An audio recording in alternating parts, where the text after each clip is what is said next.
लेकिन पीके को यह बखूबी मालूम है कि किस राज्य में किस तरीके का खेल कौन पार्टियां खेलती हैं। और कांग्रेस में बात नहीं बनने के बाद प्रशांत किशोर यानी पीके राष्ट्रीय और क्षेत्रीय स्तर पर राजनीति में बड़ा धमाल करने की तैयारी में है और उन्होंने नरेंद्र मोदी से लेकर तमाम बड़े नेताओं का कैंपेन भी संभाला।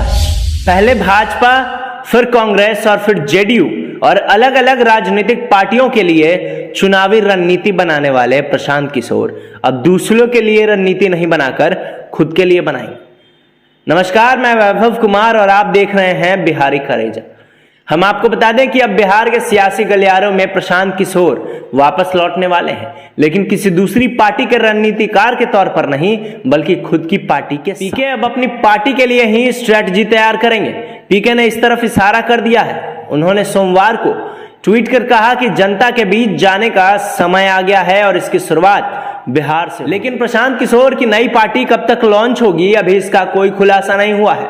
प्रशांत किशोर जल्द ही एक साथ पूरे देश में पार्टी लॉन्च करेंगे। खास बात यह है कि पीके अभी पटना में ही है और ऐसा माना जा रहा है कि वे अपने लिए यहां नई रणनीति तैयार कर रहे हैं। इस ट्वीट में वे पुराने दिनों को याद करते हुए लिखते हैं कि लोकतंत्र में प्रभावशाली योगदान देने की उनकी भूख और लोगों के प्रति कार्यनीति तैयार करने में मदद करने का सफर काफी उतार चढ़ाव वाला रहा है। आज जब वह पन्ने पलटते हैं तो लगता है कि समय आ गया है कि असली मालिकों के बीच जाया जाए, यानी लोगों के बीच, ताकि उनकी समस्याओं को बेहतर तरीके से समझ सके और जन सुराज की पथ पर अग्रसर हो सके। कांग्रेस में बात नहीं बनने के बाद प्रशांत किशोर यानी पीके राष्ट्रीय और क्षेत्रीय स्तर पर राजनीति में बड़ा धमाल करने की तैयारी। आपको बता दें कि पीके के पार्टी का पैटर्न भी काफी अलग होगा। प्रशांत किशोर का कहना है कि उनकी पार्टी पूरी तरीके से आधुनिक होगी, यानी डिजिटल होगी और जनसंपर्क करने के नए उन्नत तरीकों के साथ लॉन्च होगी। लेकिन पार्टी का नाम क्या होगा, पार्टी कब तक लॉन्च होगी, इन सारे सवालों पर पीके ने अभी चुप्पी साध रखी। ऐसे कयास लगाए जा रहे हैं कि 1 से 2 साल के अंदर प्रशांत किशोर बिहार की राजनीति में अपने कदम रखेंगे। नरेंद्र मोदी और नीतीश कुमार इन दोनों के जीत के पीछे जिस प्रशांत किशोर के हाथ को बताया जा रहा था वे ही अब खुद बिहार की राजनीति में कदम रखने वाले हैं।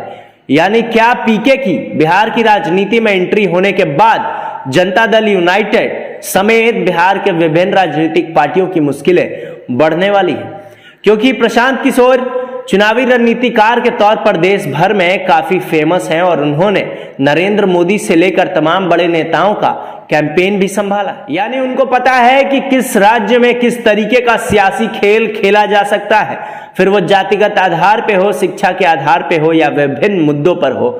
लेकिन पीके को ये बखूबी मालूम है कि किस राज्य में किस तरीके का खेल कौन पार्टियां खेलती हैं और शायद यही वजह है कि अब बिहार में विभिन्न राजनीतिक पार्टियों की मुश्किलें पीके बढ़ा देंगे।